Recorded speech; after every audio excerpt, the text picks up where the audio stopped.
What's up, guys? Welcome back to the show. Here we are, TheAirFresheners. Again. We're back. What are we talking about today? Ready for action. We're always talking about something new. Yeah. I feel like we have been pretty good at making everything like different. Fresh and exciting. Yeah, like for the I most feel like part. we try to mix it up each week. We're not trying to talk about like the same thing consistently. So even if it is like the same subject, we try to dig deeper on that subject in a different way. each time. Yeah. Yeah. But Like today, every time we talk about it, it's different. Yeah. So Today we're talking about navigating negativity, which is a topic that's near and dear to both of our hearts. yes, And I feel like everyone needs to realize when they're dealing with negative anything. Yeah, whether you're being negative yourself, whether your people around you are negative, no matter what it is, just negativity in general, just how to navigate it, how to handle it, how to come out of being negative, and, just everything negativity and positivity. Right. How do you feel about negativity? Uh, Steven's the most negative person I know. I'm all about positivity. Some people, close friends, would say that I have toxic positivity, but I think that's the same as saying that I'm too happy. So I think to some extent you have to have some reality check of like, okay, something could go wrong here. But I think after the acknowledgement of, okay, something could go wrong, you put 100% of your attention into what could go right now. Because yes, like things could go wrong, things could be bad, negative stuff could be happening, but why would you continuously keep on focusing on the negative aspects? Right. Like, Because find the it's silver like, lining. how does that help any situation? You're literally just watering the weeds. Like, stop. Just, And it's like unnecessary worry too. It's like, Yeah. okay, when you could be focusing on like what could go well. yeah. A great example of that is that we were just at the store and I ran a red light, but there was a cop behind me and I was like, oh no, he's going to pull me over, blah, blah, blah. And Steven's like, no, you're fine. It's fine. Like he kept like bringing the conversation back to being like positive. And I'm just on this like thought loop of like, oh, I just had a shot of tequila. This guy's going to pull me over. This happened in Mexico, by the way. Yeah, we were in Mexico, not St. Pete, Florida. Yeah. So anyway, yeah, it was just like really funny that you were naturally on that Yeah. thought loop, and I was like thinking worst case scenario. Yeah, and I feel like it's really easy for most people to get caught up in like the what could go wrong. Like I want to know everything that could go wrong, but no one stops and thinks like what could go right. Like, Right. Like what could And go isn't right? that like a trained mindset? Yeah, 100%. Because like most of everyone growing up, I don't know why, but it seems like that's what's been taught amongst everything is to just like look for what's negative, look for what could go wrong, look for just all like the downsides to things, but not enough people just give the time and attention to the opposite end of the spectrum. And it just doesn't make sense. I have a theory about why people think the negative first, because at least for me growing up, the mechanism was that if I'm aware of the negative, then I'm not like blindsided by it. And I think that's how people get on that thought, that processing of, okay, if I think of the negative thing, then I'm going to be prepared for it when it happens. Because like being blindsided by something negative happening to you is like the worst, like gut wrenching feeling. And I think our bodies want to avoid that feeling at all costs. Yeah. So I think for me, that's why people do think of the negative thing first, is because you're trying to protect yourself initially. Yeah. But like you're saying, that actually in the long run, I would say like 90% of the time, you don't need to be thinking that way. So it's like pretty much having the conscious mindset of like, do I have to be worrying about this right now? Like third party perspective, like, okay, you can be aware of different outcomes, but don't focus on the negative one. Yeah. Like I think if something comes up and there is like two outcomes, like something bad could happen, something good could happen, I think that in a sense you should be like, okay, well this could happen. Great.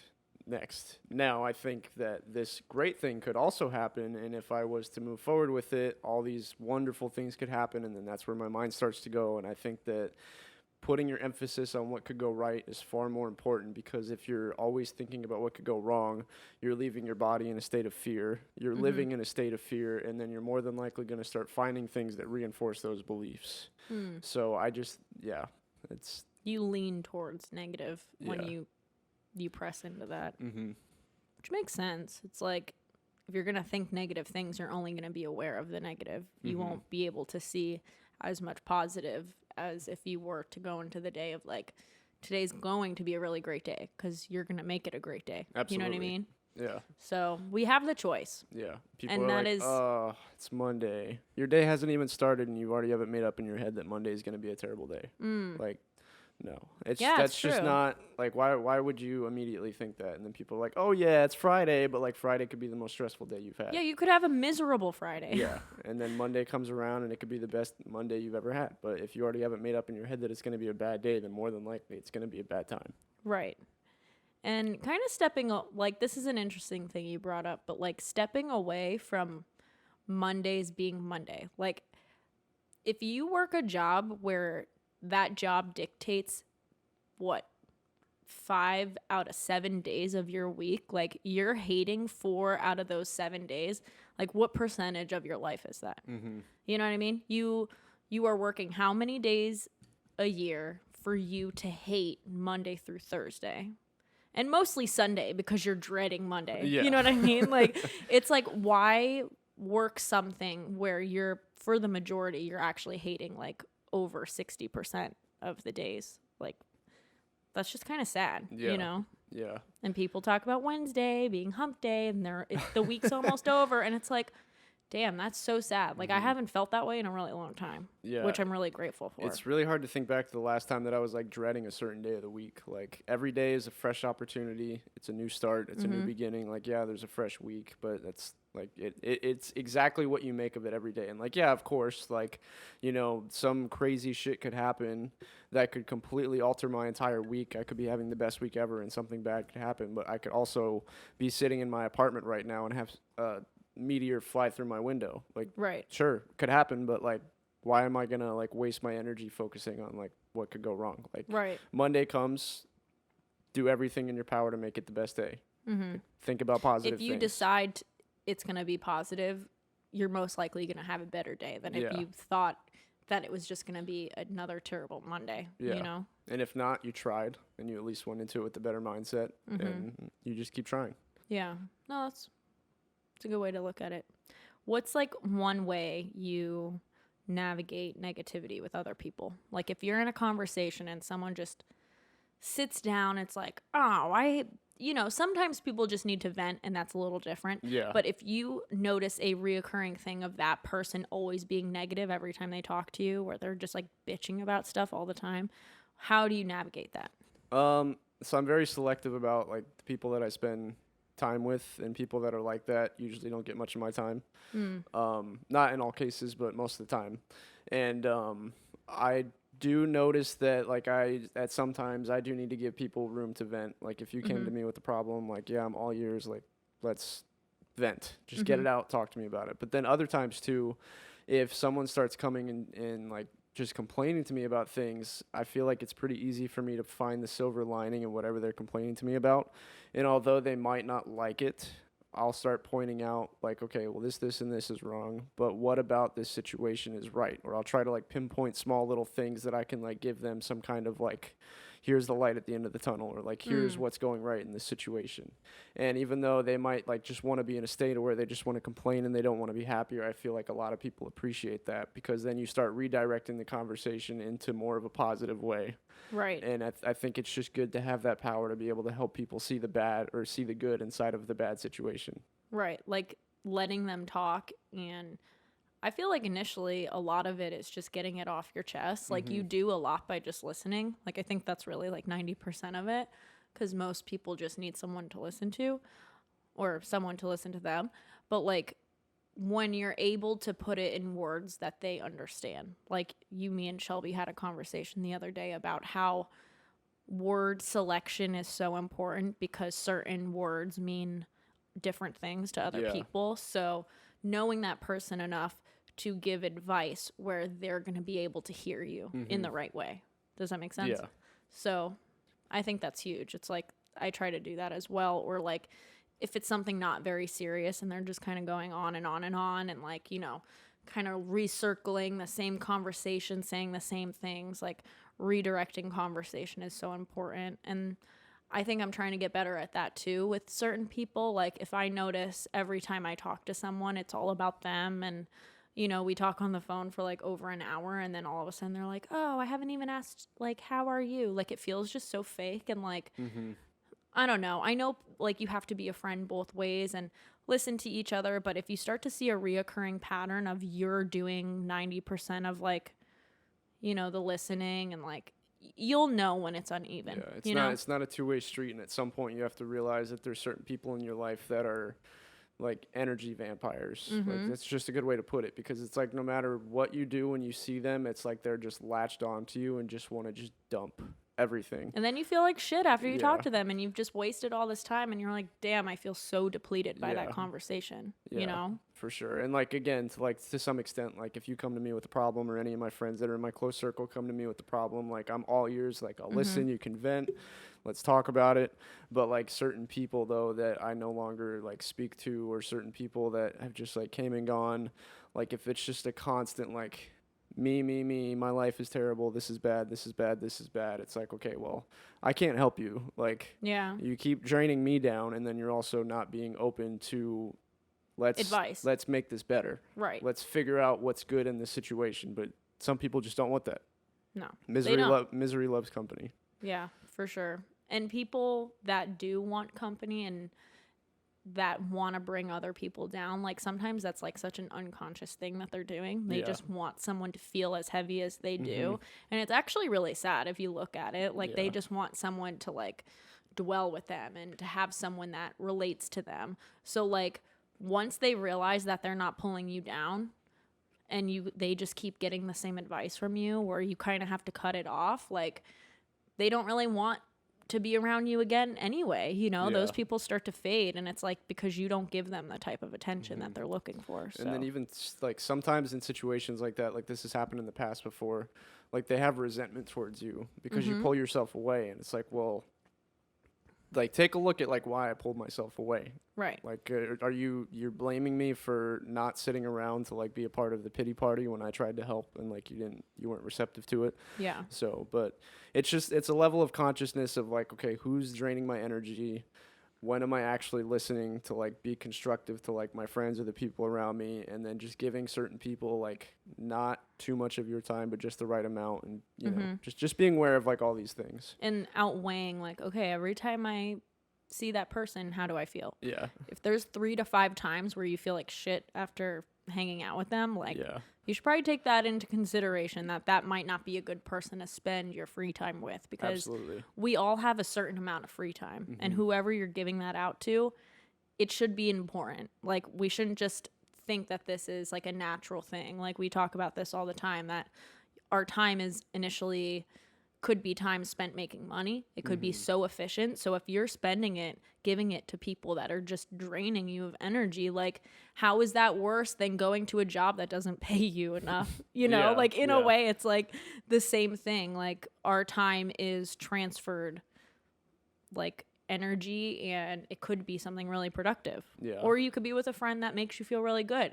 you know? Absolutely. So that was like one of the points I was thinking of about dealing with negativity in my life, is not taking it personally. Like I dealt with a parent clinically bipolar my whole life. Okay. And when they were in a bad mood, it was almost like clockwork, depending on like the medication and things. I had to learn growing up, oh, dad's in a bad mood. But like as a kid, you don't realize it wasn't because you didn't pick up this, or the house is dirty, or you left the screen door open. Like he would freak out over like minimal things, but I had to learn that the way he exploded wasn't because of me. But as a kid, you don't understand that. No. It's like, oh, I did something wrong, I made dad mad. Like those are things that like I just think of back in my childhood, that I had to learn that people explode, and people have these emotions that aren't correlated to you. Pretty much anything you deal with in life, if someone is just like so dramatic or exaggerated in their response, there's a lot of things behind that. It's not just what you did. Yeah. And I'm guilty of it too. Like I can, explode on someone when I'm drunk, and there's so many other situations behind it, and like that's not just that person's fault. You know what I mean? Like we all have like built up energy somewhere, and it only takes that one thing to like kind of release all of it, because we suppress feelings. So I think as humans, just giving each other that understanding, and it takes the weight off of your shoulders to be like, oh, they're being negative, but this isn't directed towards me. Like there is something else there behind that. Yeah.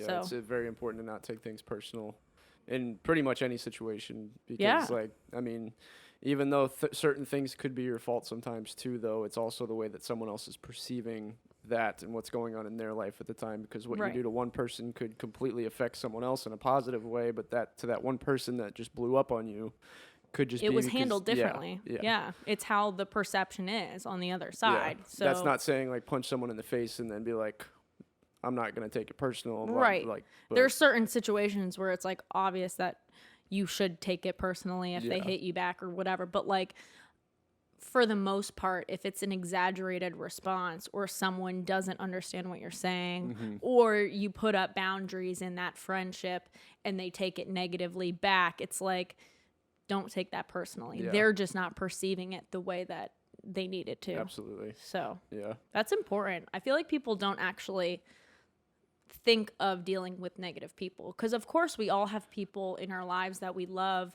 that might channel more negative energy. You know what I mean? Like my dad. Like, I mean, now he's a lot better than he was when I was a kid, but like for the most part, we had to navigate certain weeks out of every month that he was just going to be a very aggressive person. Yeah. So it's like, of course, it's my dad. I still love him, but we all need to recognize that we all have these different phases of each other. Like, we're not always going to be 100%. So if you have someone that is, you know, that has a like mental disorder, and a lot of us do, right? Like, that's not some like crazy idea that someone is bipolar or depressed or, you know, has anxiety. Like, how do we navigate those phases of people? Yeah. So I think it's a good thing to have these like core things that we go to, tools to understand how to negative or how to deal with like the negativity of people. Yeah. And so, okay, feeding off on that too, a principle that I learned a long time ago, I don't remember which book it was from, but it's one of those like few things that have like stuck with me and I think about it all the time. So it's basically saying that there is 3-minute people, 3-hour people, and 3-day people. And the way that it's broken down is that you have certain people that you can only see for like 3 minutes before they start like wearing you down, pulling you down, just changing your mood. Like, you don't really like feel good past like seeing them at like a coffee shop and like acknowledging that, hey, what's up, how's it going, good to see you. Acquaintance level. Anything more than that, it's like it's too much. And then you've got your 3-hour people that, let's say, you could go out to like a nightclub with, or you could go and grab lunch with, or you could like, you know, just do something like for a short amount of time before anything past that starts to become too much. Like, they're still your friend, but they're not like your tightest part of your friendship, because they don't really fulfill you to the fullest extent. And then you've got your people that are your 3-day people, like you are one of my 3-day people, where I feel like I could literally hang out with you back to back for 3 days, and like I feel better, I feel good, I feel fulfilled, I feel like I'm getting something out of that. And there's no limit to like, okay, I have to cut myself off from Kristina now because I'm starting to feel shitty after I hang out with her. Right. So it's a good way to like put that in perspective. And then also to like, if you can be a lighthouse. So like for example, myself, like reading books. I read books, I work on myself, I do everything I can to be the most positive person I can be. So that way, when people that are negative are around me, I'm a lighthouse for them, and I can lead them to like, you know, the light, the end of the tunnel, the positivity, all those things like that. And I feel like that's a really good way that once you filled up yourself, you can start dealing with negative people a little bit easier, because you have more in your cup. You start filling them up.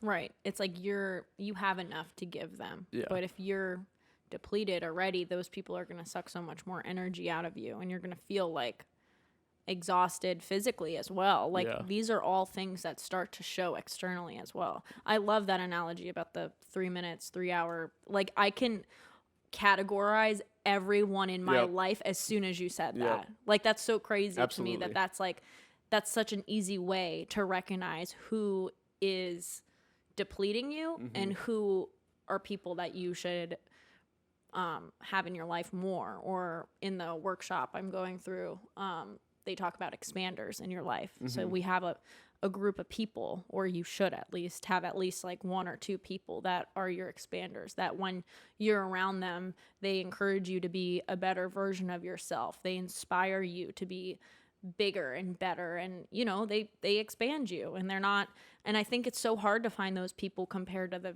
the ones that make you feel less or like minimize you, you know. So it's a really good thing to be like aware of. Absolutely. And I think the day we release this will be Thanksgiving. So like a lot of people will be dealing with energies of family that sometimes is hard to navigate at like bigger groups of people. You know, usually we deal with certain family members one-on-one, but like during the holiday season, we have to be so aware of our energy and how much we're giving ourselves and how much we're letting people like frustrate us, or, you know, how to redirect conversation if you're on the topic of politics with whoever, you know what I mean? Like there are ways to be an adult and not let people deplete you.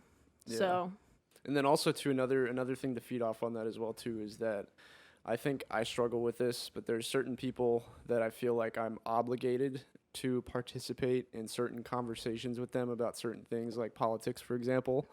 But there's absolutely nothing wrong with you standing your ground and saying, like, I'm not talking about this. Like, I understand that this is a big thing for you. I understand that you're passionate about this, but in no way, shape, or form is there anything that is going to make me feel better or any kind of contribution that I have to this conversation. So in situations like that of Thanksgiving, I feel like if there's, you know, people that you're going to face that you just don't get along with, like, don't feel obligated to partake in those conversations. Right. And a really good way of saying that is like, I don't feel like I can have this conversation right now. Yeah. Presenting how you feel first so people can't argue with you. I don't really feel like having this conversation right now. That's not saying I don't like how you talk about this. It's just saying I'm exiting this form of a conversation with you, but we can talk about X, Y, and Z. Yeah. You know, I don't really feel like talking about this right now. I have to do that a lot. Like I've noticed that lately, like with certain people in my life, I don't really feel like talking about this anymore. Like if you put it in that tone too, it's not offensive. Like, yeah. Let's talk about something else. Some people, like, they might take it offensively, but it's just them being caught off guard because they very rarely probably get told, like, boundaries. Wait, I can't talk about this. Like, right. Some people just it's don't gonna have make that some reality people check. uncomfortable. Yeah. But if you start up a different conversation, have something else ready. And you if know? they can't contribute and all they want to do is talk about negativity, well, leave. Oh, well, it's not your fault. Go get a drink at Thanksgiving. Not your fault. Yeah. So, just don't take it personally. Yeah. I feel like another thing, kind of a completely different topic, is how to deal with negativity within yourself. Because those feelings kind of just fester, and you can go about your day and not realize that, oh, that thing is really bothering me and I'm giving it too much attention, or why am I letting my thoughts run this way? Like, I don't know. I think sometimes it's not even that it's on the forefront of my mind, but I let something have too much attention sometimes. Yeah. And then all of a sudden at the end of the day, I'm like, why do I feel like in a blah mood? Or, you know, I feel sad, or, you know, like I feel like sometimes it just like eats away at you subconsciously, you know? So I feel like we have to have different ways to deal with negativity within ourselves. So I would say that one thing I think I not necessarily struggle with, but one thing I need to be more conscious of is that when I have a bad day, which is very rare, it really gets to me because I'm like, wait, Mr. Positivity over here, like, why am I having a bad day? I don't want to feel off. I don't want to feel bad, but I have to acknowledge that, you know, sometimes you just have an off day. Yeah. So specifically, like a few weeks back, there was like a 3-week time period when everything was going wrong. Like I wanted to go home and cry. Like I don't cry, and just having like a really hard time. Like emotions were surfacing. Like things were going wrong with work. Like my friendships. Like everything was just like not in a good spot. And it was, I think, a reality check that I needed of like, you know, things can't always be perfect. But throughout that, it was even more important for me to realize like the things that I do to keep myself in check so I don't fall under and I can keep myself afloat. And I would say that the biggest by far of all things is gratitude for sure. And I've like That's talked huge. about this before, but like when you can put into perspective the things that you have and the things that, you know, fill your life, it really gives you the perspective of like how can I be any more upset than like a little bit when I live in a first world country, when I have clean water, when I have legs, when I can see, when I'm good looking, when I'm healthy, when I've got friends, money, a job, all these things, all these little things that we forget about all the time. And then you've got those people that get mad like when someone gets their Starbucks drink wrong. Like you're Yeah. going to let that ruin your whole fucking day, and you're going to go get in your Range Rover and you're going to be upset because someone put skim milk instead of whole milk. Like Yeah. it's perspective. And I feel like being grateful is the biggest thing that keeps you in check because like I said, like how can I have a bad day when Because when you start thinking of all the great things in your life, all the things you have compared to that one negative thing, Yeah. you almost feel like, wow, that shouldn't be making me that upset because look at all these great things that I have. And that's literally like of all the things, like if you're a negative person or if you're in like a negative like loop, just holding on to that is probably the most important thing I think anyone can do by far. Yeah. I think that's like the key to any sort of negativity is Yeah. as soon as you turn the conversation around to something positive or like gratefulness, positivity, that is your way out of that negative thought loop. Yeah. No matter if it's a conversation with someone else, if it's a conversation you're having in your head over and over, if you think of something that you have that's positive, that's going to redirect the whole thing. Absolutely. And then you doing that, like I don't remember the exact terms behind it, but there's like a ton of science behind like how when you start looking for good things, like more good things come, your brain starts lighting up in different areas. Your like the chemicals that are being released in your body, like the dopamine, serotonin, like there's a whole entire scientific thing behind it. And I'm actually reading a book right now called The Happiness Advantage, and it's written by I think a Harvard professor. And it talks about how like people that are able to find the good and the positive in situations are like significantly like they do better in all areas of life, like Wow. health wise, success wise, everything.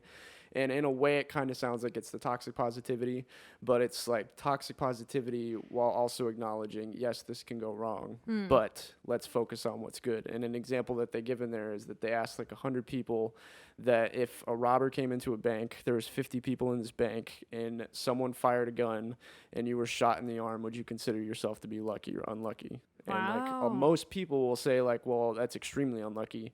But for me, I'd be like, wow, That's lucky I like didn't I got die. picked out of everyone. I didn't die. I got shot in the Yeah. arm. No one else got hurt. Like it's literally perspective and shaping like just how you see outcomes in situations. Like Right. fucking grateful. And I then you could have have this died. cool ass scar. Yeah.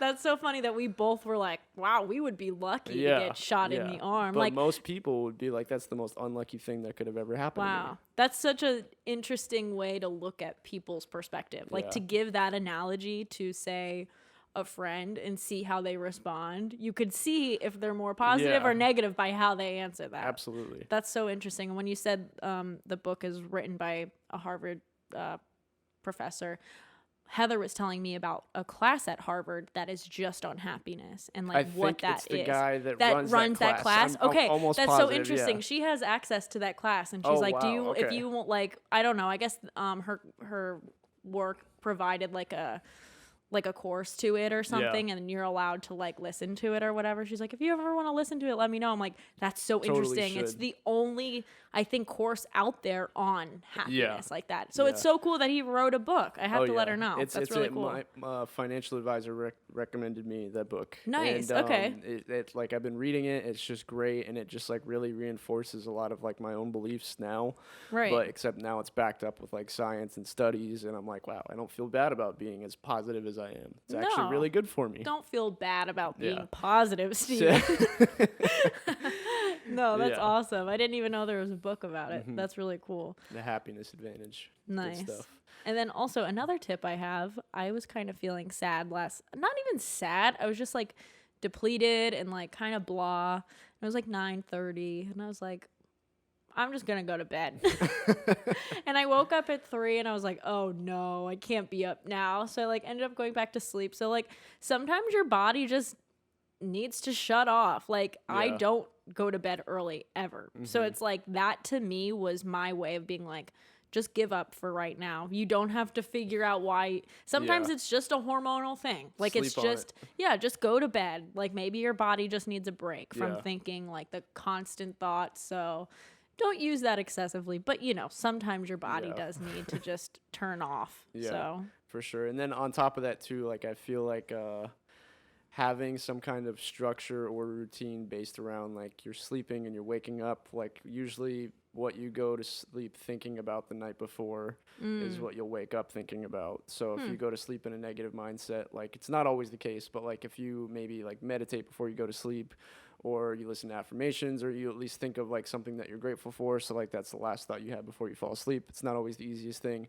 And then when you wake up in the morning, if the first thing you do is check your phone and scroll through Facebook and look at your news feed, and like you find some kind of negativity or something like that, gonna have a bad day. right. So it's like depending on how you end the day before and what your first actions are for the beginning of the day, I think do really control how it's going to go. happiness and positivity comes from being intentional, Right. and making the effort. And if you just lay back and, you know, don't do anything, don't expect anything to happen.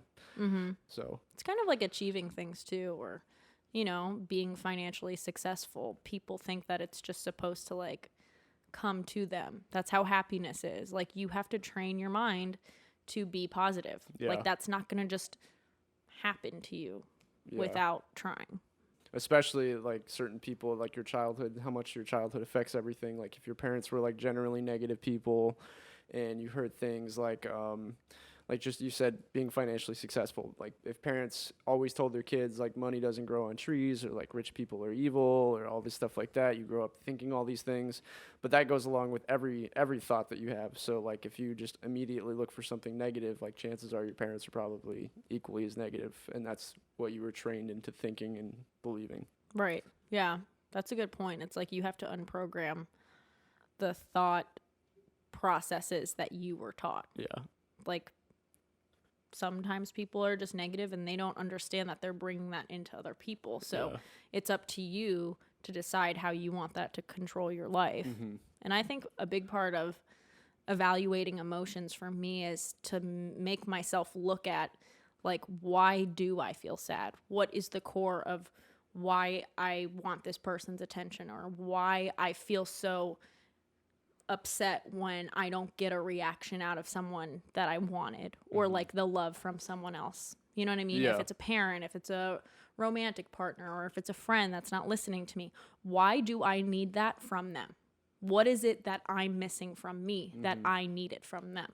So it's like looking at it as like, what am I not giving myself that I'm looking for affirmation from someone else? Does that Okay. make sense? Yeah, I it's like like that. we can give ourselves all of those things, Yeah. but we're searching for it in another Externally. person Yeah. externally, and you're upset that they're not acting on it Yeah. when it's really about you giving it to yourself. It's very true. Yeah. You know? Yeah, like everything on the outside changes when you work on what's on the inside. Like internal validation first, and then external validation. If you don't love yourself, no one else can love you. If you can't make yourself happy, no one else can make you happy. Like Right. it all starts from within all the time, every single time. No matter what you change on the outside, if you're not happy, you're bringing that unhappy person with you Right. to paradise. But guess what? It's not paradise because it's not paradise inside of you.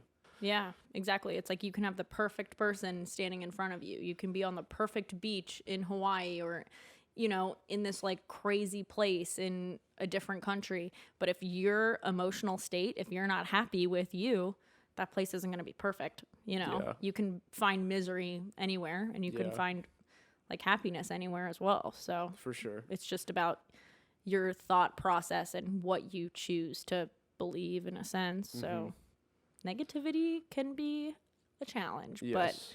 it's kind of a game. Yeah, it's a game, and I feel like it's extremely rewarding when you can, I guess, become self-aware of these things, and then you start making a conscious effort to work towards being more of a positive person. And then when you finally feel that table tilt towards the positive side more often, it's like a whole new world.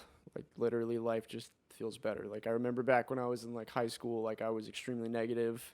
was always mad. I was always angry. I was always looking for fights. I was always just like, I can out-argue you. I'm better at debating than you. Like, I'll kick your ass. Like, I was just always just a mad person. Yeah. And then books and gratitude and all these things. And now, like, I hardly have a negative bone in my body. And it's just, like, it feels great. Like, I mean. Nothing bothers you. Almost. Yeah. It's in, like, sure, like, things might bother me. But, like, again, like, I live in Florida. I'm attractive. I'm healthy. I can see. I you have can food. see what's positive Yeah. over like the negative. Yeah.